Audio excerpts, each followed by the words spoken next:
ድንግል ማርያም ቤዛዊት ዓለም ስንል ድንግል ማርያም ስጋዋን ቆርሳ ደሟን አፍስሳ ቀራንዮ ተሰቅላ አዳነችን የሚል አንድ ቀን የኦርቶዶክስ አስተማሪ አስተምሮ አያውቅም። ይሄን አልተጻፈም።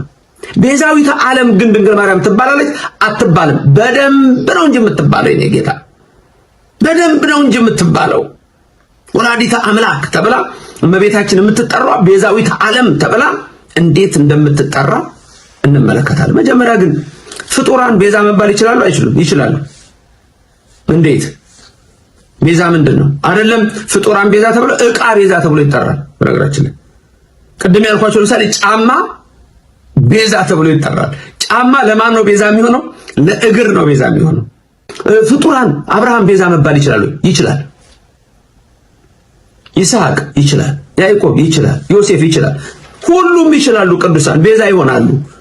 በምን መንገድ ነው ቤዛ የሚሆኑት? ቀራንዮ ላይ ተሰቅለው ብለን አናቅም። አታታሉ፣ ህዝቡንም አታወናብዱት ብሎ የሚያውቅ የለም። ግን በምን መንገድ ነው የሚለውን ደግሞ ማወቅና መረዳት እጅግ ትልቅ ነገር ነው። ዮሴፍ ቤዛ አድርጎ ላከኝ ይላቸዋል ወንድሞቹ። ለእናንተ ቤዛ አድርጎ አስቀድሞ ላከኝ ነው የሚለው። ሙሴን ቤዛ ፈራጅ አድርጎ ሾሞታል። ስለዚህ ቤዛ የሚለው ትርጉም በምን አይነት መልክ እንደሚሄድ እንዴት እንደሚተረጎም እነዚህ ነገሮች ሁሉ ተመልከቱ። ለኛ ለሁላችን ለምእመናን ደግሞ መገረፍ ሲገባን ተገርፎ መሞት ሲገባን ሞቶ የኛን መከራ ወስዶ በቀራንዮ አደባባይ ላይ ተሰቅሎ ቤዛ መድኃኒት የሆነ ደግሞ ከመርገመ ሥጋ ከመርገመ ነፍስ የዳነው በኢየሱስ ክርስቶስ ነው። በሌላ በማንም አልዳንም። ይሄ ቤዛነት ነው። እሱ መቼም እርግጠኛ ነኝ ውዳሴ ማርያም ደግሞ የሚውል ሰው፣ መልካ ማርያም መልካ ኢየሱስ ደግሞ የሚውል ሰው፣ የቤተክርስቲያንን ምስጢር የሚያውቅ ሰው እመቤታችን ቤዛዊት ዓለም አትባልም ብሎ ካስተማረ ድፍረት ነው። አሁን መስቀል ቤዛ ነን ብለን ስንል መስቀል ራሱ ተሰቀለ ማለት አይደለም።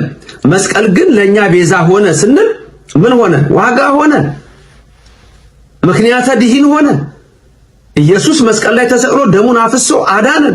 ስለዚህ መስቀልን እንወደዋለን፣ መስቀልን እናከብረዋለን፣ መስቀል ቤዛችን እንለዋለን፣ መስቀል ኃይላችን እንለዋለን፣ መስቀል የነፍሳችን መዳኛ ሁሉ እኮ እንለዋለን።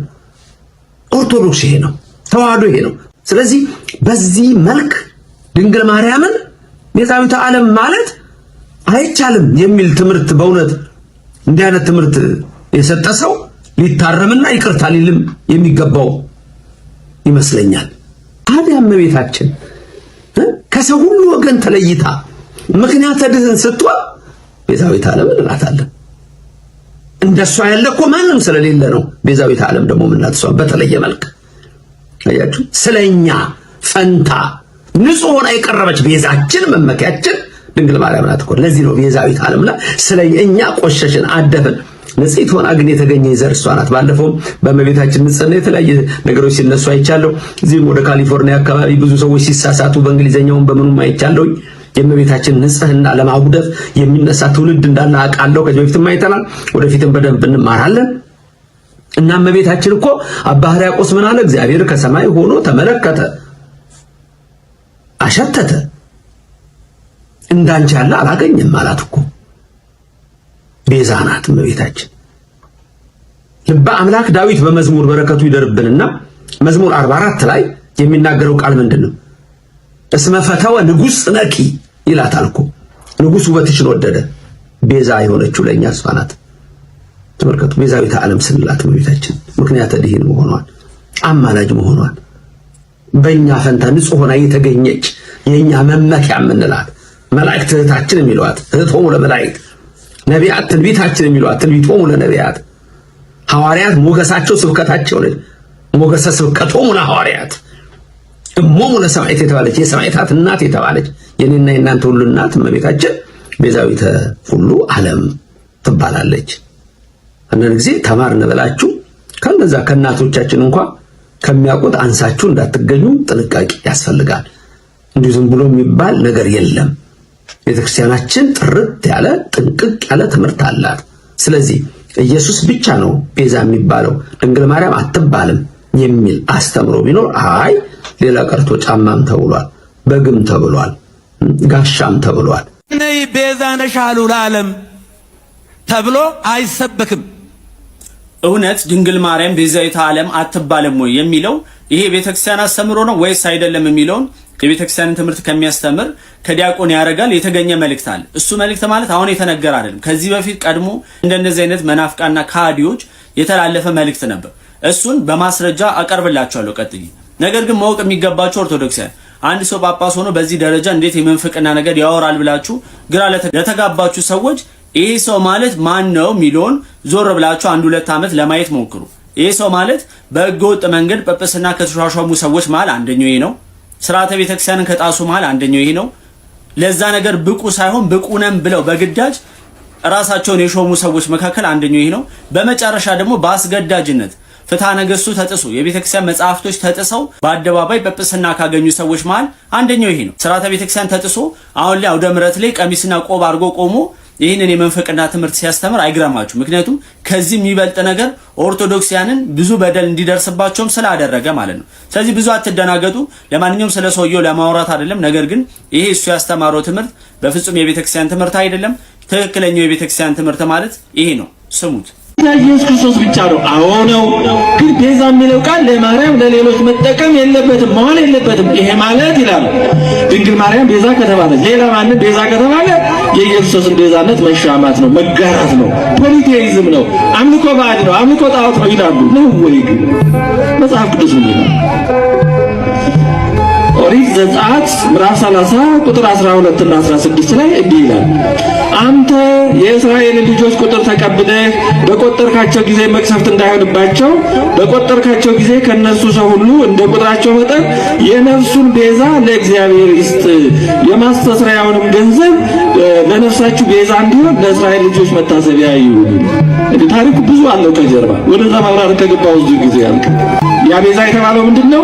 እስራኤላውያን የሚያወጡት ገንዘብ መዋጮ ማለት ነው። ያ ገንዘብ የማስተስሪያው ገንዘብ ቤዛ ተብሏል።